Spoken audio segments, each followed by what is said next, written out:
Buenos días a todo el mundo, feliz año. ¿Qué tal? Empezamos con el primer vídeo del año. Para ser el primer vídeo yo creo que está muy guay que este vídeo sea una ayuda para aquellas personas que se han propuesto para este año publicar su primer libro con sus manuscritos o sus ilustraciones con una editorial. Y bueno, para eso se me ha ocurrido hacer este vídeo resolviendo algunas dudas sobre cómo es trabajar con editoriales o cómo debería ser trabajar con editoriales, cuáles son las principales señales que deberían alertarnos de que a lo mejor nos están estafando, y al final del vídeo pues contaré un poco mi experiencia de cómo entré yo en el mundo editorial. Antes de nada, pues si te ha salido este vídeo así porque sí, no sabes nada sobre mí, yo soy Paula, soy ilustradora y puedes seguir mi trabajo en Instagram en @ilustramarco_art. Bueno, abajo en la cajita de descripción dejaré el enlace al Instagram, dejaré un enlace a mi página web, tenéis mi correo electrónico también por si tenéis algo más extendido que contarme. A ver, en este vídeo hay mucha información de la que quiero hablar. Yo me lo he intentado resumir, esquematizar un poco, pero se me da muy bien irme por las ramas, así que perdón de primeras por si en algún momento lo que estoy diciendo no tiene mucha coherencia. Vamos a empezar diferenciando cuáles son los tipos de publicación, porque hay varias maneras de publicar, ¿vale? No solo con una editorial y ya está. Existen, que yo haya encontrado, 3 tipos de publicación. Tenemos la autopublicación, en la que tú te encargas de la creación de la obra, de la edición, de pagar la corrección, la portada, la impresión, la distribución, todo corre a tu gasto, pero tú mantienes todos los derechos de tu obra, todos los beneficios también, aunque estás asumiendo todo el riesgo. No puedo hablar mucho más de este tipo de publicación porque yo nunca lo he hecho. Sé que existen distintas plataformas como Amazon KDP, creo que se dice. También por plataformas de crowdfunding donde tú publicas el proyecto y la gente pone dinero para que lo puedas sacar adelante. No sé, hay varias formas de hacerlo, pero bueno, dejo la información ahí por si a alguien le interesa. Luego tenemos la coedición. En la coedición hay editoriales en las que trabajar con ellos los gastos los estamos asumiendo al 50-50, ¿vale? Tú asumes la mitad de los gastos como autor y la editorial asume la otra mitad de los gastos. ¿Qué pasa? Que ya no mantienes todo el control de la obra, ¿vale? Lo estás compartiendo con una editorial y tú estás poniendo dinero, ¿de acuerdo? Es verdad que luego los beneficios son más altos que si fuera publicación tradicional, que es a la que vamos ahora. Por cierto, hay empresas editoriales de coedición que se hacen llamar editoriales tradicionales, pero no lo son. Y lo vamos a ver. Vamos a la edición tradicional. La edición tradicional es la que todo el mundo conoce. Es aquella en la que la editorial está asumiendo todos los riesgos y toda la inversión inicial a la hora de publicar el libro. Tú como autora, como autor, solo te encargas de crear la obra. La editorial se encarga de editarla, se encarga de imprimirla, se encarga de promocionarla, de distribuirla, de venderla, básicamente. Tú como autor no pagas nada. O no deberías pagar nada. De hecho, incluso deberías cobrar.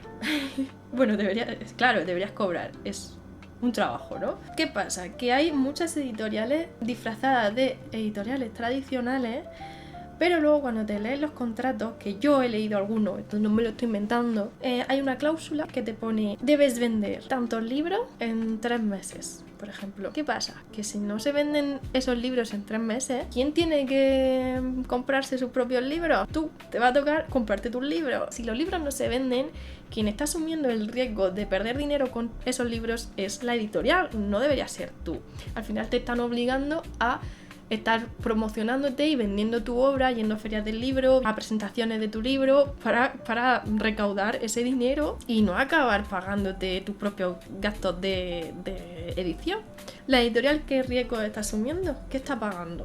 Ha puesto el dinero inicial para imprimir el libro, pero saben con seguridad que van a acabar recuperando ese dinero porque lo vas a acabar pagando tú. Entonces eso no es una editorial tradicional. De hecho, si se venden como editoriales tradicionales y te están vendiendo luego esa cláusula, no os quedéis en ese tipo de editoriales, porque os están engañando ya de primeras en el contrato, os están engañando, no os van a engañar después. O sea, básicamente pues es una empresa que vende servicios de edición. Hay empresas que venden servicios de edición y está muy bien y se nombran así, se autoproclaman empresas que venden servicios de edición. No sé cómo se llaman, pero existen. Y si tú quieres autopublicar tu libro, pero necesitas que una editorial, o sea, una empresa te lo edite, porque tú no sabes, pues te vas a una empresa de esas, le pagas el dinero que haga falta y te lo editan.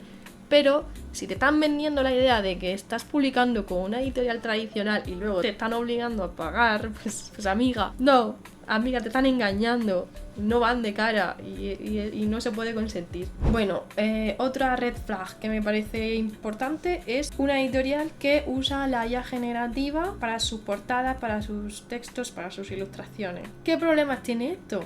Pues pueden ser dos problemas. O que no tienen ni idea de cómo funciona la IA generativa, lo cual me parece un problema para una empresa. En plan, te estás beneficiando de la IA generativa sin saber exactamente de dónde vienen esas imágenes. O que sí saben cómo funciona la IA generativa y por lo tanto no valoran para nada el trabajo de la diseñadora, ilustradora, autora, etc. ¿Qué pasa con la IA generativa? Pues si alguien no se ha enterado a día de hoy de cómo funciona. La IA generativa genera, como bien dice su nombre, imágenes, textos, lo que sea, a raíz de el robo masivo de muchísimas obras de muchos artistas. ¿Cuál es el problema de que robe? Pues sí, hay que explicarlo. ¿Hay alguna ley acaso que nos proteja a los artistas de esto? Pues amiga, sí que la hay. Hay una ley, la ley de propiedad intelectual, que claramente dice que los artistas mantienen los derechos de su obra por el simple hecho de haberla creado. Ya nos vamos a poner un poco más técnicas. Estos derechos se dividen en dos categorías. Están los derechos morales y los derechos patrimoniales o de explotación. Los derechos morales son aquellos que no se pueden transferir, que dicen que tu obra es tuya porque la has hecho tú y punto. Nadie puede llegar y decir, esa obra es mía. No, porque la has hecho tú y ya está, punto. No hay más que hablar. Ahora, derechos patrimoniales o derechos de explotación. ¿Cómo funcionan? Pues me voy a coger mi chuletita, que la tengo por aquí. Los derechos de explotación. Tenemos el derecho de reproducción. Vamos a hacerlo con ejemplo. Yo como ilustradora me encargan un libro y genero unas ilustraciones para ese género. Ya no me gusta la palabra general. Creo unas ilustraciones para ese libro. Yo en el contrato tengo que firmar una cláusula en la que cedo los derechos de reproducción de esas imágenes para que la editorial pueda imprimir varias copias de esas ilustraciones en los libros que vayan a sacar. Siguiente derecho. Derecho de distribución. Una vez que esos ejemplares están imprimidos, se han reproducido, se tienen que vender, ¿no? Entonces, para eso están los derechos de distribución, en los que tú cedes que la empresa, la editorial, pueda vender, alquilar, prestar, etcétera, esas ilustraciones tuyas. Luego tenemos los derechos de comunicación pública, que son los que permiten poner a disposición del público esas ilustraciones sin que el público pague un dinero por ellas. Un ejemplo que se me viene a la cabeza es que tú cedes tu obra a una galería de arte para que la gente pueda ir a verla, sin más. Y luego tenemos los derechos de transformación, son aquellos que permiten pues transformar tu obra. Por ejemplo, un manuscrito que se va a vender fuera de tu país, en el extranjero, pues ese manuscrito que se tiene que traducir, pues para eso son unos derechos que hay que firmar. Yo cedo que mi manuscrito se transforme a este idioma, se traduzca. Esos son los derechos que tenemos de nuestra obra en el mismo momento en el que las creamos. Todo debe estar especificado en un contrato. Tú en un contrato tienes que especificar qué derechos estás cediendo, por cuánto tiempo, qué cantidad. Por ejemplo, los derechos de reproducción, pues deberás saber cuánta cantidad de ejemplares se van a imprimir. Aquí cualquiera no puede imprimir lo que le dé la gana, eso tiene que estar especificado por escrito, porque tú vas a cobrar más o menos dependiendo de cuánto se imprima. Sabiendo todo esto, ¿entendemos por qué la IA está robando de manera ilegal nuestro trabajo? Pues claro que se entiende, ¿no? Es porque yo no he firmado ningún contrato de que yo ceda mis derechos de reproducción, de distribución, de explotación en general de mi obra. Sin embargo, la IA generativa está generando beneficio sin haber comprado de alguna manera nuestras obras. Una editorial que usa IA generativa no es una buena señal de editorial que cuide a sus autores y autoras. Hablando de contratos, todos los contratos deben especificar para qué se usa nuestra obra, por cuánto tiempo, dónde, en qué territorio, toda la información que se pueda especificar toda es válida. Por el contrario, si falta información, si no te pone cuánto vas a cobrar por el adelanto, si no te pone cuánto vas a cobrar de regalías, porque hay que cobrar regalías. Las regalías son un porcentaje de beneficio que te pertenece a ti por ser el creador de la obra en función a lo que se vaya vendiendo. Lo estoy explicando tan mal. Otra red flag que me parece importante para detectar estas editoriales antes de hablar con ellas o de recibir un contrato son aquellas editoriales que están siempre, continuamente buscando ilustradores, buscando manuscritos y que además te están vendiendo la idea de publicar como el gran sueño de tu vida. Publicar no debería ser el gran sueño de tu vida, o sea, puedes tener muchas ganas de publicar, pero una editorial que en vez de dedicarse a vender sus libros, se dedica a vender la idea de publicar y centra el negocio en los autores y no en el mercado, en los lectores y en lo que funciona, lo que se vende, lo que no, huye. O sea, les da igual tu manuscrito, les da igual tus ilustraciones. Quieren que tú saques tu libro con ellos, que tú les pagues, porque se están centrando en recoger autores y no en encontrar los mejores manuscritos para publicar porque saben que va a funcionar. No tienen criterio con esos manuscritos, no tienen criterio con las obras que publican, porque su beneficio viene de los autores, no viene del mercado. No ganan dinero con los libros que venden, ganan dinero contigo como autor porque estás pagándole a ellos por publicar. Deberíamos trabajar con gente que entiende también nuestro proceso de trabajo, que no te están pidiendo trabajo de más sin estar remunerado. Por ejemplo, te piden maquetar el cuento cuando tú eres ilustrador y no te están beneficiando económicamente por eso. Te cambian las ilustraciones una vez ya estaban aprobados los bocetos. No saben cómo funciona el tema de presupuestos, de adelantos y regalías, que eso me gustaría haberlo comentado en este vídeo, pero creo que se me va a quedar demasiado largo, así que a lo mejor si os interesa saber cómo funciona el tema de los presupuestos, cómo deberíamos cobrar, cómo deberíamos seguir cobrando una vez está publicado el libro, dejármelo en comentarios porque es algo que lleva un poco más de tiempo, lo quería haber comentado aquí, pero es que se me va a hacer demasiado largo este vídeo. Y como estamos hablando más bien de cómo detectar editoriales estafa, voy a dejar solo la premisa de no aceptes trabajos de editoriales que no reconocen la idea de cobrar derechos de autor o que creen que por pagarte un adelanto ya te han comprado toda tu obra y ya no mereces seguir cobrando por ella.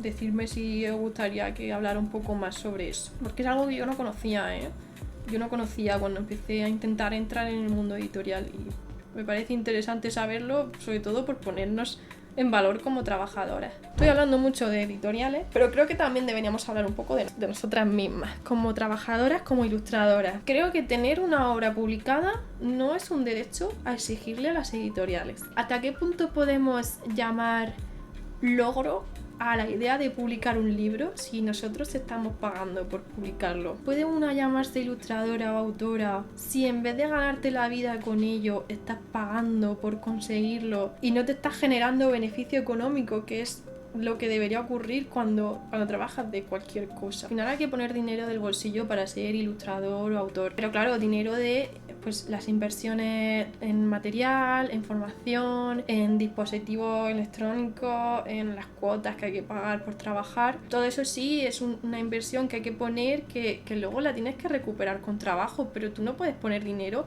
en la parte del proceso que es el trabajo. Yo no puedo pagar por ilustrar si mi finalidad es ser ilustradora profesional, claro. Si tú solo quieres publicar tu cuento con tus dibujos porque te hace ilusión, vale, pero si lo que quieres es ser un profesional y vivir de ello, no puedes pagar. Es que, no sé, vamos a ver. También creo que debemos mirar bien nuestra obra con objetividad, mirarla desde fuera y valorar si realmente nuestra obra está preparada para ser publicada. Todas, yo incluida, hemos caído en mandar proyectos o mandar ilustraciones desde el primer momento en el que cogemos un lápiz porque queremos generar beneficio ya. A ver, por una parte me parece bien porque cuanto antes empieces a mover tu trabajo, antes vas a ser visible en la industria. Pero, o sea, hay que tener un mínimo, ¿no? Un mínimo de conocimiento. Porque si empezamos ya desde el principio a intentar encontrar trabajo y vemos que no da resultado porque es complicado, porque lleva su tiempo, hay mucha gente que se frustra y lo acaba dejando, y creo que esto es como cualquier carrera. Una carrera universitaria son 4 años más 2 años de máster, o sea, aproximadamente 6 años de formación aquí en España. ¿Por qué las ilustradoras no nos tomamos varios años también para formarnos antes de tirar la toalla porque no encontramos trabajo. Es verdad que esta carrera es un poco difícil, no es que sea complicada, sino que es difícil entender cómo funciona porque no hay mucha información, no hay formación homologada, son siempre las formaciones son en escuelas privadas o la gente que aprende por su cuenta, pero hay que dedicarle un tiempo. Es que yo veo mucha gente que no está preparada y te ves la publicación de Open to Work y dices tú, ¿por qué? Pero si que no estás Open to Work, no estás preparado, no puedes estar Open to Work si llevas un año dibujando. No, por favor, vamos a darle un poco de valor a la profesión. Eso pasó hace poco, lo hablaba con una compañera, que se mandó una encuesta para valorar la profesión en el sector de la ilustración y allí se metió a comentar mogollón de gente que no se dedica a ilustrar. A lo mejor ilustra como hobby o está aprendiendo todavía y estaba respondiendo a preguntas sobre la profesión. Luego cuando salen esos datos pues no son reales, no te los puedes creer. Vamos a valorar a las ilustradoras que se dedican a este trabajo porque es un trabajo y luego el dibujo más bien como hobby. Otra cosa, otro punto para echar la bronca a los autores. Otra cosa a tener en cuenta. Si estamos diciendo que sí a editoriales como las que he mencionado al principio y estamos diciendo que sí a presupuestos bajísimos, estamos desfavoreciendo al resto de profesionales. Eso es así. Porque claro, estamos bajando el umbral de precios del mercado. Y encima nosotras no podemos fijar precios. No se pueden fijar precios porque va contra la ley del libre mercado. Y todo el mundo debe gestionar cuáles son sus precios y tal. Y claro, luego vamos súper perdidos porque no sabemos cuánto cobrar, la gente cobra muy poco. Así que aconsejo que hagamos lo del cálculo de cuánto deberíamos cobrar para vivir de manera digna, no así, no ahogados, sino que se pueda vivir de ello y no bajar de esos precios, no ceder tanto como se hace. Y ya una última reflexión es que prácticamente todas estas red flags que he dicho van dirigidas principalmente a estas falsas editoriales. O sea, hay editoriales que de verdad trabajan bien o que al menos lo intentan. Y digo que lo intentan porque es verdad que muchas veces se ofrece menos de lo que deberíamos cobrar por un trabajo. Y no deberíamos endemoniar a la editorial por ofrecer ese dinero. Muchas veces se ofrece ese dinero porque de verdad no se puede ofrecer más. El problema de los precios que se cobra por trabajar en el sector editorial viene dado por la cantidad de libros que se sacan en una tirada, que se imprimen en una tirada. En España, por lo general, las tiradas que se sacan son pequeñas, son bajas. ¿Qué pasa? Tú cuando cobras un proyecto, el adelanto del proyecto viene dado según la cantidad de libros que se imprimen en la primera tirada. Cuantos menos libros se impriman, más bajo es el adelanto que tú vas a cobrar.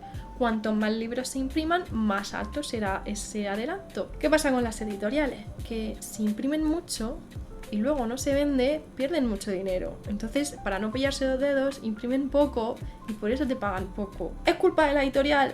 No del todo, es culpa de todo el mercado. Es un poco un círculo vicioso que hay que intentar romper, ya sea promoviendo la venta de libros, nosotros como lectores comprando más libros, que el gobierno dé ayudas a autores y autoras por la creación de obra.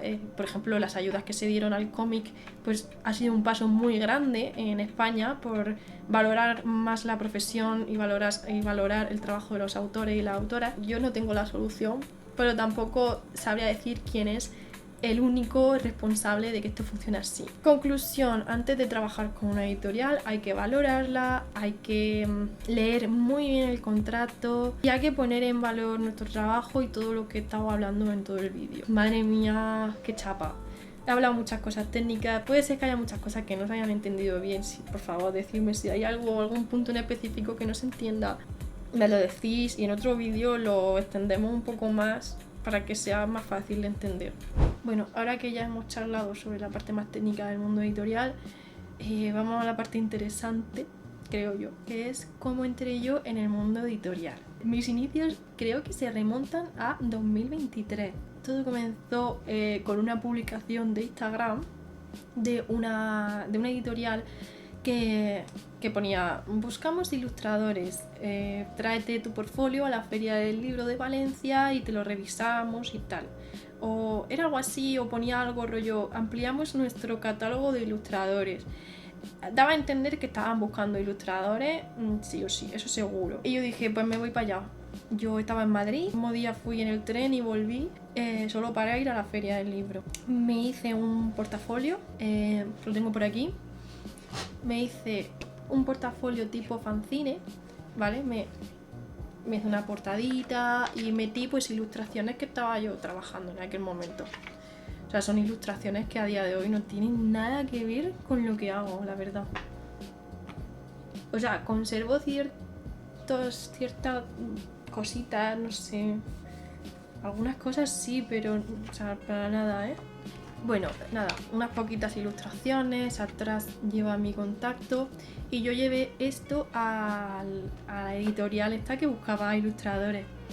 Me lo revisaron tal y me dijeron, sí, muy bonito, no sé qué, pero es que realmente nosotros no buscamos ilustradores, lo que buscamos son proyectos ya terminados. Y yo me quedé con una cara de tonta, porque yo me había ido desde Madrid hasta Valencia porque ellos habían dicho que buscaban ilustradores. Pues nada, sí que vieron una ilustración que les gustó, esta, que tiene como varios monstruitos y me dijeron, ay, si me escribes un cuento con esos monstruos, te lo publicamos. Y yo claro, yo inocente, yo no sabía nada todavía del mundo editorial y yo dije, vale. Y yo todo contenta, en plan, ay, venga, sí, me voy a inventar un cuento. De hecho, me inventé una historia y todo, que fue mi trabajo de final de curso. Se lo mandé a ellos. Eso es otra historia, la verdad. Pero bueno, no quedó en nada, ¿vale? Ya, spoiler. Y menos mal. Lo que pasa es que cuando yo fui y me dijeron eso, pues yo dije, yo estoy en Valencia, en la Feria del Libro, yo voy a aprovechar. Así que me fui a llevar el portafolio pues a otras editoriales. Dio la casualidad que coincidí con una escritora que me dijo, ay, pues voy a publicar un libro con un amigo que acaba de montar una editorial y me gustan tus ilustraciones, me gustaría que lo ilustraras tú, tal. Y yo, pues mira, genial. Le pasó mi contacto a su amigo de la editorial, el amigo me contactó a mí y al final pues hice una portada y un par de ilustraciones interiores que era para una novela infantil y bueno, se hizo con contrato tal, pero a día de hoy es que no quiero ni mirar el contrato, es que fatal, o sea, todos los puntos que hemos hablado hace un momento seguramente no se cumplió bien ninguno. De hecho no tenía derecho a royalties, solo me pagaban como el encargo de la portada y ya está, y me pagaban muy poco. Pero claro, yo es que no tenía ni idea. Ni siquiera tengo un libro físico para enseñar. Pero en fin, bueno, de todo se aprende, ¿no? De hecho, creo que a día de hoy esa editorial ni siquiera existe. No funcionó, no tiró. Sí, hacía portadas con inteligencia artificial y todo. Ese fue mi primer contacto con el mundo editorial. Luego ya, yo seguí formándome, seguí aprendiendo cosas. Al final ya en 2024, un año después, justo, verano de 2024, me llegó por fin mi primer proyecto editorial. Bueno, a día de hoy tengo 3 libros publicados. Desde ese primer libro que fue La Guardiana de Noa. Luego vino, que ahora también contaré, un barco de vapor de SM. Y luego vino, con la misma editorial que vino El tiburón de internet, que es un cómic. Llegó primero llegó en verano. Y esto sí, era un contrato editorial de verdad, con todas sus cláusulas bien detalladas, su adelanto bien pagado, bueno, súper bien, la verdad. Una buena experiencia para ser el primero, porque yo el otro no lo cuento como mi primer trabajo editorial. De hecho, yo ahora mismo, tengo los 2 libros con esta editorial que salieron este año pasado, en 2025, y ahora en 2026 van a salir otros 3 libros con la editorial. Yo ya soy, parte de la familia sentir que es la editorial. Además, estos libros, a mí me llegó el proyecto me llegó por correo. Todos los proyectos editoriales que me han venido, menos uno, que ahora contaré, han llegado a través de correo electrónico. Yo es verdad que me estaba moviendo muchísimo por ferias, enseñando mi portfolio, dejando mi contacto, he hecho exposiciones, me muevo mucho por redes sociales, mando muchos correos con mi portfolio a editoriales cada X tiempo. Entonces yo no sé realmente cómo han llegado estos proyectos. puede haber llegado por cualquier sitio. Ha sido porque me he movido mucho, pero no sé decir exactamente si ha llegado porque fui a la feria del libro o porque he mandado mi correo por internet.